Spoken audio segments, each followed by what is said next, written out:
Sir ఇప్పుడు masters అంటున్నారు కదా! మాస్టర్స్ అనటానికి ఒక పర్టిక్యులర్ రీజన్ ఏమన్నా ఉందా? యాక్చువల్‌గా బై డెఫినిషన్ మాస్టర్ అని ఎవరినంటాం మనము?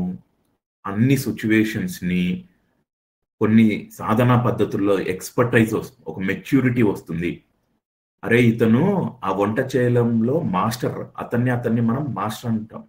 ఇతను జ్ఞానాన్ని వింటూ, అప్లై చేస్తూ, తన కోరికలు అన్ని సంకల్పాన్ని సిద్ధించుకుంటూ ఉన్నారు. అతను ఒక మాస్టర్. ఒక ప్రక్రియలో అతను మాస్టర్. బాహ్యంలో schooling, junior college, graduation, post graduation. ఆ పోస్ట్ గ్రాడ్యుయేషన్‌నే మనం ఏమంటాం? మాస్టర్స్ అంటాం. అతను దేంట్లో మాస్టరీ చేశాడు? కెమిస్ట్రీ సబ్జెక్ట్‌లో. అతను దేంట్లో మాస్టరీ చేశాడు? ఆధ్యాత్మికతలో. ఆధ్యాత్మికలో దేంట్లో మాస్టరీ చేశాడు? సృష్టి సిద్ధాంతంలో. సృష్టి సిద్ధాంతం ఏం చెప్తుంది?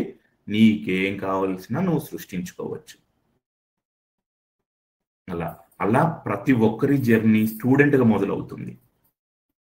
కాలక్రమేణా స్టూడెంట్ వింటున్నటువంటి జ్ఞానాన్ని అప్లై చేసుకుంటూ ఒకానొక స్థితికి చేరుకున్న తర్వాత అతన్ని మాస్టర్ అని పిలువబడతాం.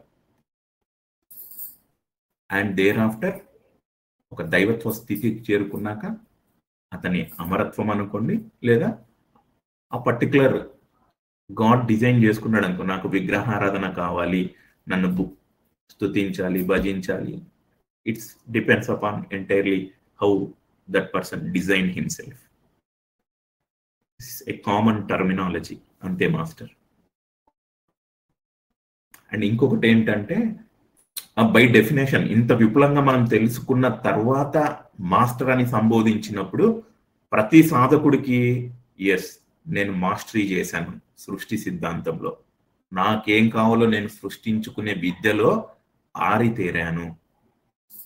మాస్టర్ అన్న ప్రతిసారి వెనకాల ఉన్నటువంటి స్టోరీ కనెక్ట్ కావాలి. అది బై డెఫినేషన్. ఓకే కదా సుప్రియ గారు? Okay sir.